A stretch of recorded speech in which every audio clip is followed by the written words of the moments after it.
Time to begin. We'll sing Rock of Ages, number 497.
Will you join me in prayer for just a few moments?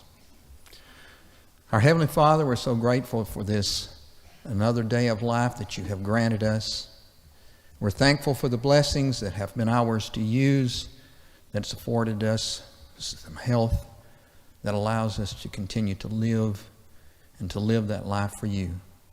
Father, we're grateful for the opportunity as Christians to come together on this first day of the week, to come into your presence, to worship you, to give you glory and honor and the things that you truly deserve.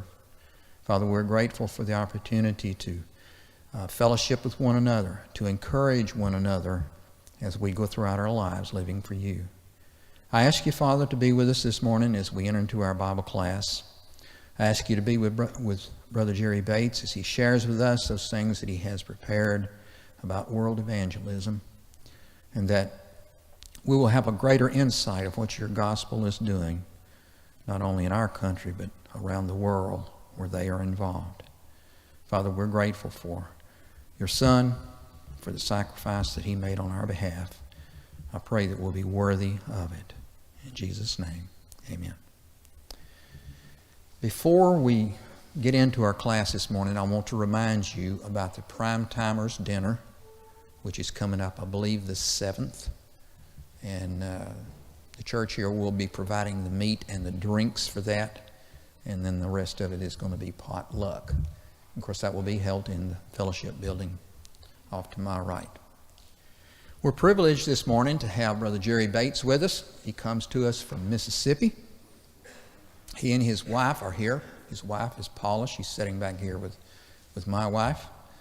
And Brother Bates has been involved in world evangelism for a long time, and he's come to share with us a report of October's accomplishments and to give us a better idea of what they've got planned for the future and how we as individuals and as a congregation can be involved in helping that. Of course, we have been helping world evangelism for some time and have no plans to stop that. Brother Jerry. Thank you. It is very good to be able to be with you today. And of course, as he mentioned, y'all have been helping for several years now, and we certainly do appreciate it. I've been involved in world evangelism for a long time. I was started with them in 2007, so I guess that would classify as a long time. It does in my book anyway. But I enjoyed the work that we're doing. The work is doing very well. It's continuing to grow and to expand, and of course, you're a very important part of it, and we certainly do appreciate it. I have several slides here. Hope to give you a good overview of what we're trying to do at least. There we go. Now, we're focusing on mass evangelism, and we have been pretty much since it began many years ago, about 50 years ago with J.C. and Betty Choate. Now, some people may wonder why you're focusing so much on mass evangelism, because after all, at some point in time, you've got to have the one-on-one contact. And the answer is very simple. Right now, the world has about 8 billion people. That's a lot of people. Obviously, there's no way to evangelize a world of that many people one-on-one. And so through mass evangelism, like TV and radio and books and so forth, then you're able to contact people you would never reach any other way. And the results is several thousand baptisms every year. And so right now we're focusing on continuing to do our work in India. This thing is not working for some reason. Got to turn it that way? No. Okay. It's a little slow, seems like, anyway. Yeah, right there. Right now we have 126 weekly TV programs there in India. These are the ones speaking on the different languages, and all of these programs bring in great results and contacts from their many results here. This is the most latest one that began, of course, not too recent now, been going on over 3 years. A little bit out of date, but as you can see, they sent out a total of over 27, probably over 28,000 courses now, and over 1,000 baptisms total. Just as last month, they sent out like 1,200 courses, and so all the rest of the program bring in similar results to that. We have one English program. Now, you might be aware, you might not, I'm not sure, but several years ago, I was turned away in India. So my visa has been canceled. I'm not allowed to go in India anymore, but I'm still speaking in India. We have one English program being broadcast on the TV, and so I take the lesson there at the office and send to them in India, and they put it on that program. So, I'm preaching pretty much every week, even though I can't go there still. These are stars represent the areas in which the program is currently being broadcast out of. Now, you see a big open spot right there in the center of the country. Now, you might be wondering, it looks like there's a big open spot. You're not doing anything with. Well, we have 3 programs currently being broadcast out of Delhi, which is that very northern star. And that one of those programs reaches most of that area. So we have most of the nation covered by at least one of our TV programs. We have also expanded in other areas in the last 2 or 3, 4 years. We now have one weekly radio program in the Philippines, one weekly TV program in Guyana, South America. Louis Rushmore, who's the editor of The Voice of Truth, he usually goes to Guyana, so he kind of takes care of that program. We have 3 weekly radio programs in Uganda, 1 weekly radio program in Zimbabwe, and then for the last several years, been partially supporting 1 TV program in Ghana. And now let's look at them a little bit more individually. This is the program there in Zimbabwe. This is the man who speaks on that program. We get a lot of bang for the buck, I guess you might call it, with this program. We pay for one program, which I think is broadcast on Saturday night, like 6:30 or something like that. Then the station rebroadcasts that program for free at 9 o'clock Sunday morning. Well, obviously at 9 o'clock Sunday morning, you get a completely different audience than you would at 6:30 Saturday night, because you're not going to get any church-going people at 9 o'clock Sunday morning. And so you get a completely different audience. And then in addition to that, every 2 weeks he gets a 15-minute program on TV, and that is also for free. And so we get a good results from those programs. The radio program doesn't cover the entire nation. It covers maybe a third to a half or so. But the TV program covers most of the nation there, or most of the country. And so we're getting good results from that program, and we're doing a lot more literature with Zimbabwe. We'll mention more about that a little bit later. This is the radio program there in the Philippines. You see 2 other men beside me there. Of course, I don't do it every week. I just happen to be there one week when they did it. And so, but the other 2 men work together on this program, and they kind of a dialogue or discussion type of thing. So it's not a preaching as such. But they get good results from that program as well. One way I think we can judge the effectiveness of this program is that we now have other preachers there in the Philippines who have heard of what they're doing with a radio program in conjunction with a lot of literature like The Voice of Truth and other study books. And they want to do the same thing. They want to copy the same approach. And so it seemed to me a pretty good compliment when you have other preachers wanting to do exactly what you're doing. And so that's one of the things that we have in the future that we hope to get started. Go to maybe another 2 or 3 radio programs in different areas of the Philippines using exactly the same approach as what we're doing now. That's one of the things we're looking forward to doing when we go there again. We were hoping to go there in the Philippines maybe in November this year, but my wife is not going to be able to do that. She had surgery on her ankle back in February of this year.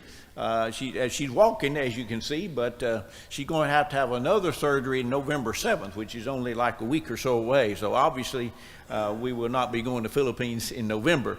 So hopefully sometime next year, we'll be able to go there, and then maybe then we'll get started on the radio program. But that's what is in our plans, at least, and hopefully they will come to pass on that.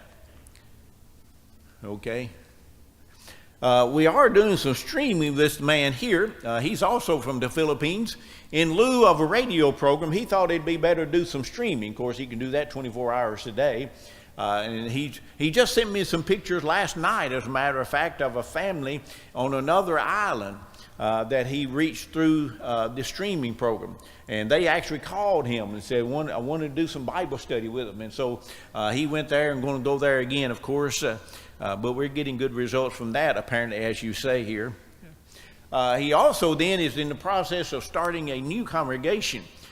This is a small group of Christians kind of up in a mountainous area away from his home congregation.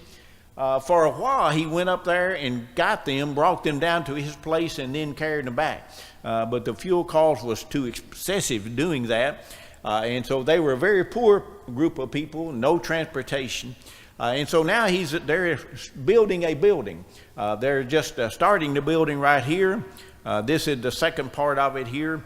They've almost got it built now. They've almost got it finished, got walls and everything on it. So a brand new congregation had been started there. One of the more recent things we began in India is the medical camps. You may be aware that right now there's a very anti-Christian culture going on in India. And they're passing a lot of laws and restrictions concerning what Christians can do.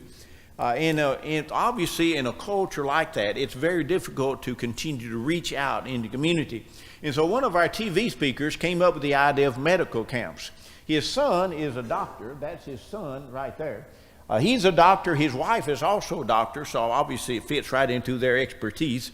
And so they're doing these medical camps. They try to do 2 every month.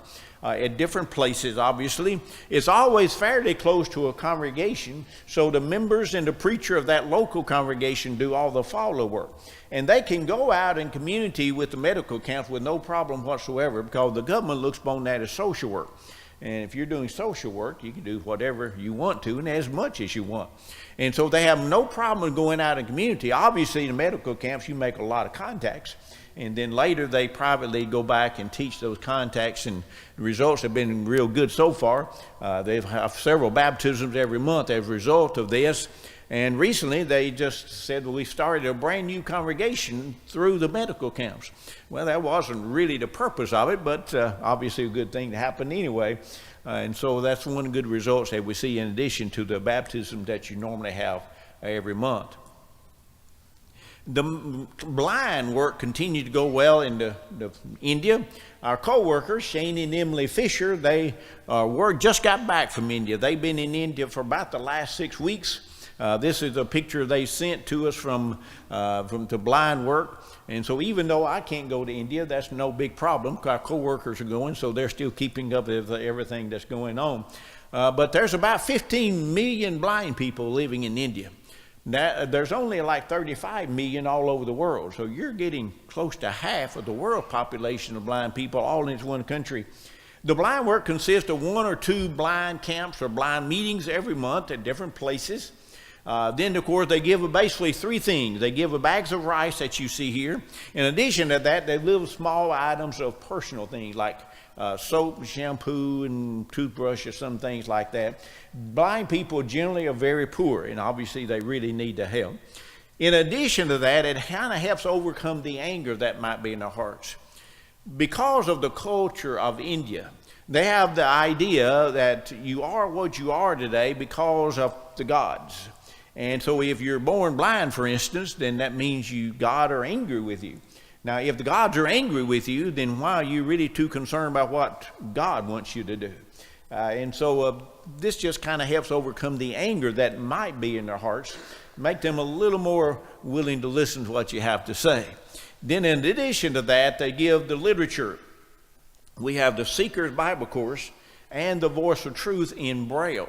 And that is given out at every meeting. And so we have many blind people that's being converted throughout this work for the last several years. Even sometimes you hear reports of sighted people that's being taught by the blind people. In addition, they try to do some rehabilitation. That is, give the blind people some things they can do to help generate a little bit of income for themselves. And you'll be surprised what they can do. This is, you see a picture of them here. You see the little bottles that they're holding up there.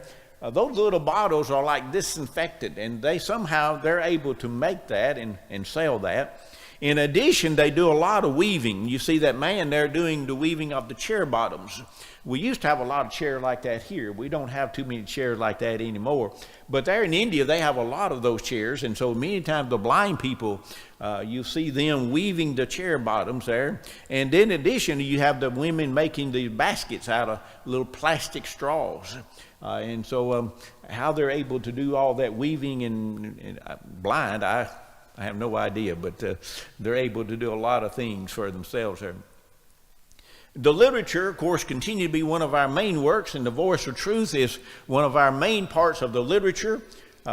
This is kind of difficult to keep up with, but estimating what we print and translate in other languages, we estimate around 60,000 copies of it printed every quarter, going to around 45 different countries around the world. And they really love the Voice of Truth in all of those other countries. This is some people there in the Philippines picking up copies of the Voice of Truth for them. This is in Zimbabwe, the preacher's son there. This is the most recent issue of it. We print about 7,000 copies of this in English, printed there in Zimbabwe. And I'll mention more about that here a little bit later. And then just give you one story which kind of shows the value of written literature, especially the Voice of Truth. This is a man in Ghana. He speaks on the TV program that I mentioned a little bit earlier that we partially help support. He's also a printer, so he prints the Voice of Truth as well as many other books for us. But he told me this story last year when I was there. I was there in August of this year, but I was there in November of the year before. And he told me this story when I was there before. His mother-in-law had died about 2 months before I was there. Now, and she was just baptized about 6 months before that. Now, her husband had been a member for a long time, 20 years, very active in the church and everything, but she just simply was not interested. Over the years, of course, several family members tried to talk to her. No one could make any headway. She just simply wasn't interested. We all seen people like that. Well, about 6 months before she passed away, he said she began to ask him questions and eventually was baptized. And of course, naturally, he asked her why. Why now? After all of these years and all the time people try to talk to you, why now? She pulled out the Voice of Truth and said, well, I've been reading the Voice of Truth. He called that the silent evangelism. You see, that little book probably did more evangelism than all the talking they'd done for 20 years or so. And we have often undervalued the value of literature. We think, well, nobody's going to read. If they're interested, they'll talk to me. They're not going to pick up a book and read it. But many times books will do things that you cannot do any other way. So maybe we need to reevaluate the purpose of literature and use every avenue we can to evangelize, because sometimes that'll reach people that you might not be able to do any other way. We also print some literature in Nepal. He translates the Voice of Truth. He doesn't do it every quarter. Maybe he does it maybe twice a year. He also prints and translates other things like tracts and so forth. There's a tract that just got through printing. This was just a couple of months ago that he got all this printed. So they do a lot of distribution literature there in Nepal. In other countries, obviously, they don't do things like we do. You know, here, if you got too much for a load, well, we'll just make more than one trip. But they don't do that in other countries. They just keep piling things on. They'll open the door and tie things on and go down the road with it. But the prize winning, as far as packing is concerned, is Liberia. This is in Liberia. And so let's go back to that. Obviously, that car is a little bit overpacked, I think, overloaded. But I saw several cars kind of like that, but they were the prize winners. So if anybody is moving and you need somebody to help you pack, maybe you need to call somebody from that country. They'll probably do a better job of it than we would. But we're doing some printing there in Liberia. Normally in country we print, or we pay a commercial printer to do the printing. Here the man said, I think it'd be cheaper here, just buy the equipment, let us do it. I have the place to put the equipment, even have the labor to run it. And so as far as I know, he has not really got it started yet. He's hoping to get it started very, very soon. And we're ready to get it started. It took a long time to get the equipment in, to get it installed and everything, but hopefully we'll find some material that'll be starting to be printed in that country. We're still working in Tanzania. Well, I normally go to Tanzania, not every year necessarily, did not go this year, but pretty often, just about every year, teaching in a school of preaching. We're also doing a lot of printing there in this country. They speak Swahili, that's the main language, but there's also a lot of English spoken in that area. So we print books in both Swahili and English and go into all the countries that is listed there. And so they translate the Voice of Truth into Swahili. I think we had about 7,000 copies of that in Swahili, which is distributed all around them. Then several months ago, we did something a little bit unique. We got a call from a man in Arizona. He's from the Congo. He now lives in Arizona. He wanted to send about 300 or 400 copies of the Church of the Bible in French, which is the native language for the Congo. He wanted to send that many books to the Congo. Now, I don't know how much it would cost to do that, but it'd be very expensive. It's expensive to ship very much other places now. And so we got to thinking how we could do that, and so we decided maybe we could just print it there in Tanzania, let them ship it to the Congo, which is right next door, of course. And it worked out very well. That's what we did. And the best thing is nobody had to go over there and do anything. We just sent the book to them, sent them a little money, and they took care of everything else. They even found another address. We had one address, of course. Somehow they found another address of the church over there. So they sent it to 2 different places. So the church in the Congo then got a whole lot more literature than we've ever would have been able to send. And probably not that much more money there. So it worked out very well.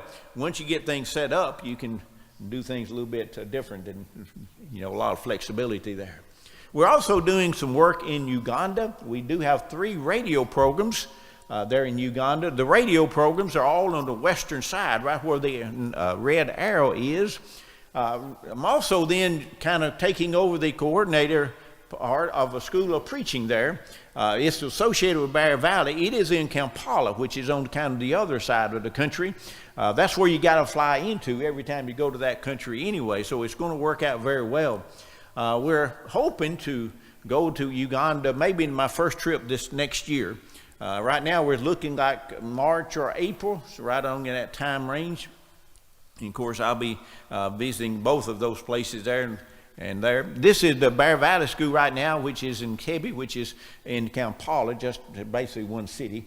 But that's where the school is right now. I had never been to this school before. They've just recently asked me to kind of take over the oversight of this particular school, so I need to go there as soon as I can. And so that's maybe my first trip this next year. Then on the other side of the country, where the radio programs are being broadcast, and they get several contacts and baptisms every month as a result of the radio programs. Every month they're sending pictures. There's a couple of pictures there of baptisms up in the streams, and there's a couple of more pictures there. This is in a very mountainous area. Some of the highest mountains in the world is actually located in that region, so there's a lot of streams and so forth over there. We also recently did some printing. They've been needing literature for 2 or 3 years. Ever since the radio program was going on, they've been needing literature but there's very little English spoken over there in that part of the world, and so obviously English books would not do them much good. So they had to translate, and I guess they were so busy it took them a long time to finally get it translated. But they finally did. We got it printed about a month or so ago, so hopefully this will help the church and the radio programs in that part of the country too. And now we go to Zimbabwe. I did go to Zimbabwe this year. This was back in July, I think it was, of this year. The man in the middle is the one who our contact is. He speaks on the radio program there. And he's almost like the perfect person for what we need to do there in that country. He not only is a preacher, but he's a very well-known and respected man, and basically has people that he knows all over the country.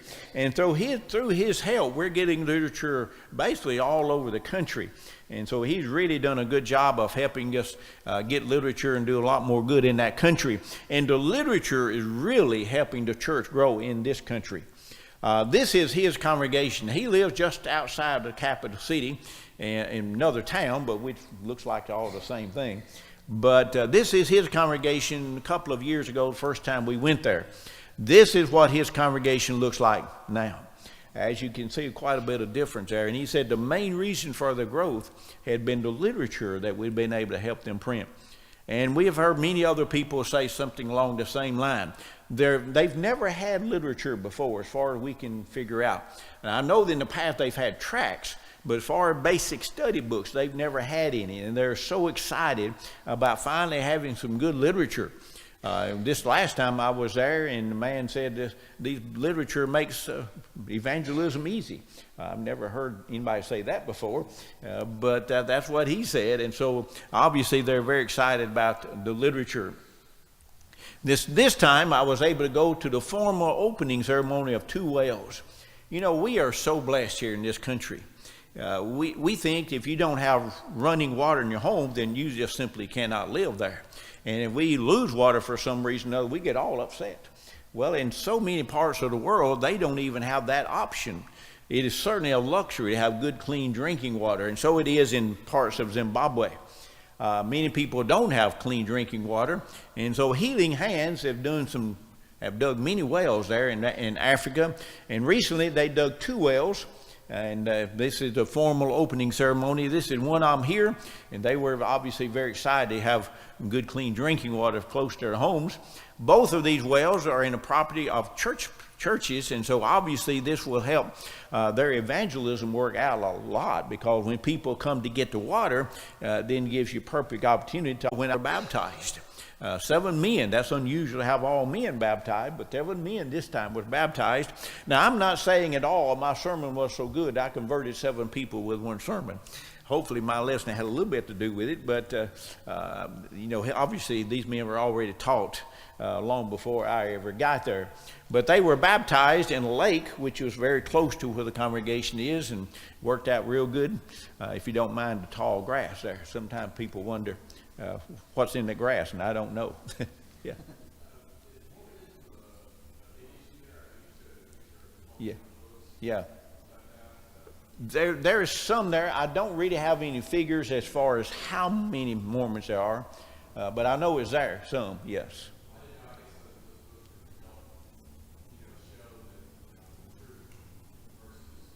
Yes, that's what the purpose of the book is, yes. We're also working with 2 schools of preaching. Now, we're not financially supporting either of the schools, but we're giving them a lot of literature to help in their work. Both of the schools have a big evangelism component as part of their training program. And of course, obviously, then our literature is working hand in hand with them. So we like to work with other groups and other organizations whenever we can. And so it's certainly working out well in Zimbabwe. This is the oldest school. This school has been in existence for about 60 years, or 50 years rather. I think they invited me to be a speaker at the graduation program this time, and I think it said this was the 49th graduation. So most all the preachers in that country have been educated at this school. And the director of this school, we visited us just the last 2 or 3 days. And he mentioned about the fact they're doing some work in a refugee camp about 2 or 3 hours from the school. This refugee camp has, in the past, has had no Church of Christ presence in it. And we're talking about 20,000 people or so living in that refugee camp. It'd been there for a long time. But now they're starting a literature distribution center. Obviously, our literature is going to be a big part of it. We're probably going to have to do some more printing of literature to help them out there. But recently, he just told me a story, again, showing the value of literature. They went down there to first just to kind of get started and give out a few of the books and so forth. They give out one of the book, Church of the Bible. And one man got that book just kind of flipping through the table of contents, and he said, I want to learn more about this church. And so one of his friends or co-workers, they went to that camp the last 2 or 3 days. Obviously hadn't heard back what happened there. But that, again, it shows the value of literature. And just sometimes just giving a book out to somebody, you don't even have to say anything, just giving a book out to somebody may excite the interest and do things. And so, again, to show the value of literature. The next day, then, after the graduation, I was privileged to speak at the largest congregation in the country. The day I was there, this congregation had 560 people there. Obviously, the building is not big enough to hold 500 people. They normally have around 450 to 500, they said. But so that many people sitting outside. This congregation does have elders, and I've talked to one of the elders briefly, and he said, we've already got plans drawn up to add a second story to the building. So hopefully when they get that done, then that would have hold enough space for everybody, because it's really needed, because I'm sure those people sitting outside, it's very difficult for them to worship as they really should. But a lot of times they probably can't even hear what's going on. And so that's really needed for them to be all together there. Then the next day, so I traveled several hours to the other school. This school is associated with Bear Valley. Now, it was very cool there. This was their winter season. And so while you were burning up with 100-degree temperature here, I was getting very cool over there. At night, it was cold. And so in the morning, especially very early, they moved the benches outside in the sun, because obviously it's a lot warmer in the sun than it would be inside the building. It got warmed up during the daytime, very comfortable, but at night it did get pretty cool. But this school was way out in country, and I mean way out. This is the road going to it, obviously just a dirt road.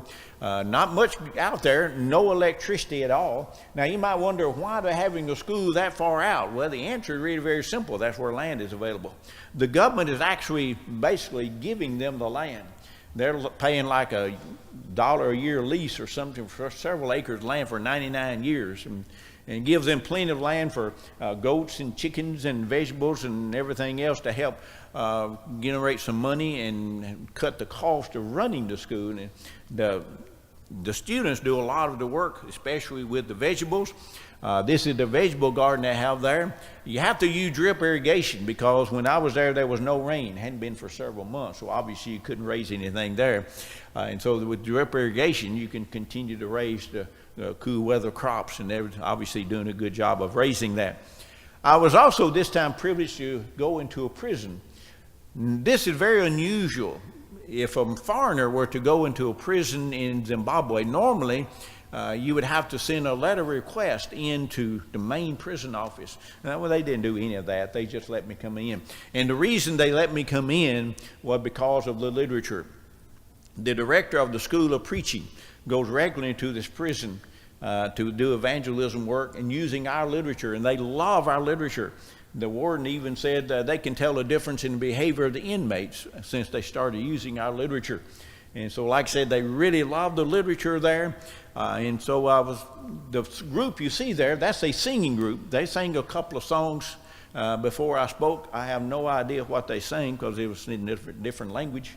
I assumed some type of spiritual song, but I really have no idea. But the whole prison has about 1,600 people in it. I did not speak, obviously, to everybody. The little block that I went into was probably 250 to 300 people. But let's just say the prisons there is nothing compared to the prisons here, as you might expect. But there's a picture of me speaking there. The man right beside me in the suit coat is the director of the school.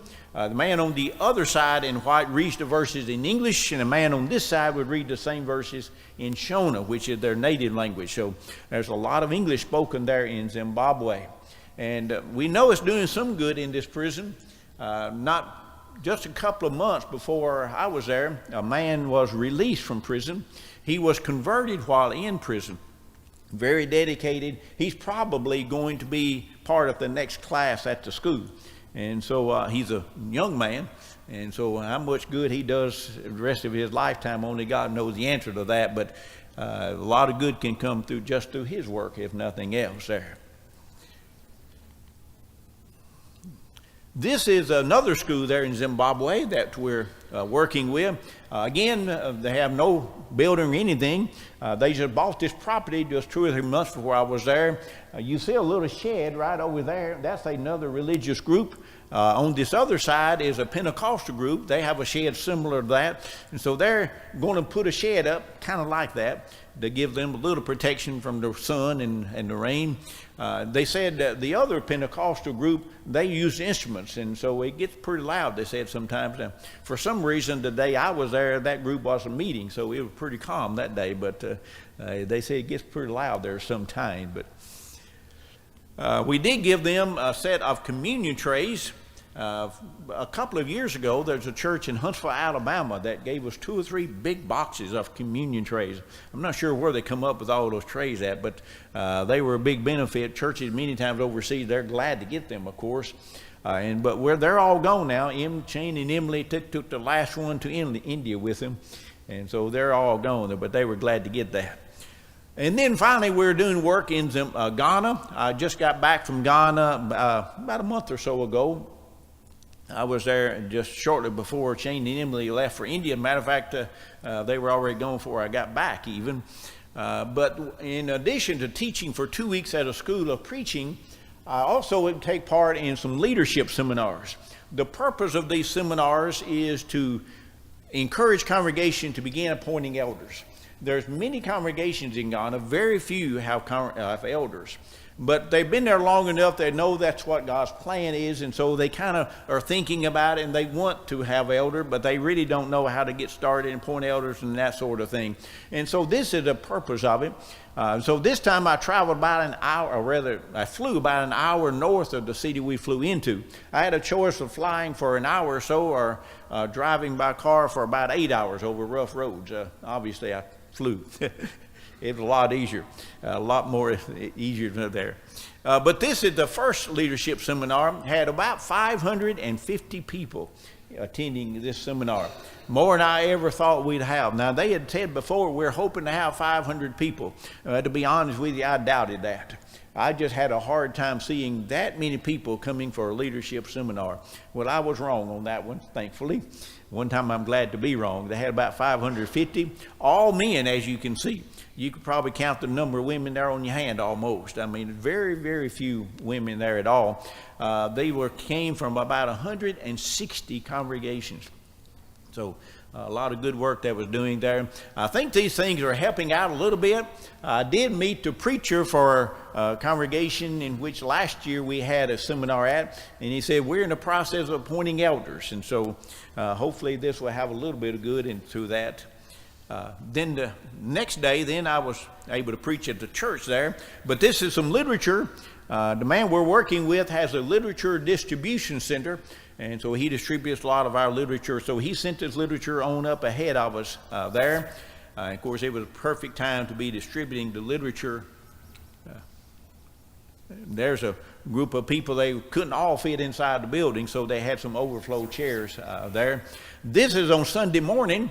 As you can see, the building is pretty much full.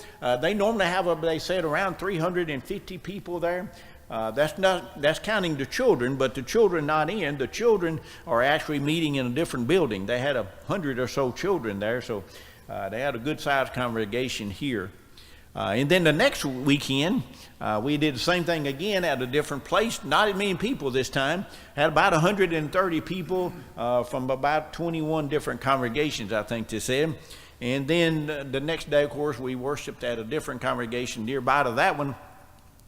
we had a little bit of unique experience here. While I was preaching, one of the older ladies fainted, and so obviously that caused a little bit of uproar.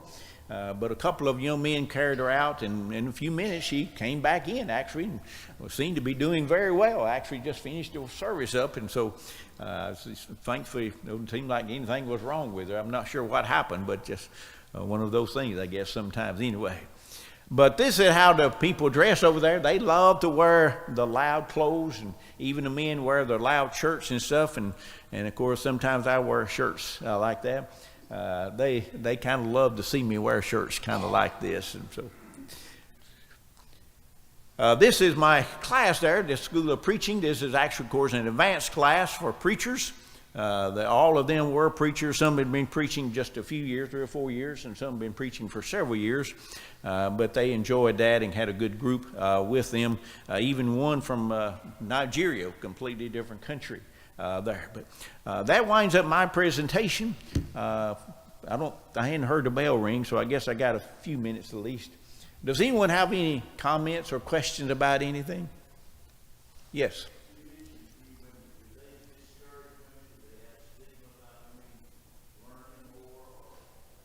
Oh no, it kind of depends on the country, but at least the African countries, no, they encourage the women to come out and learn, and they have, especially in Zimbabwe, for instance, they have several ladies programs and ladies get together and retreats.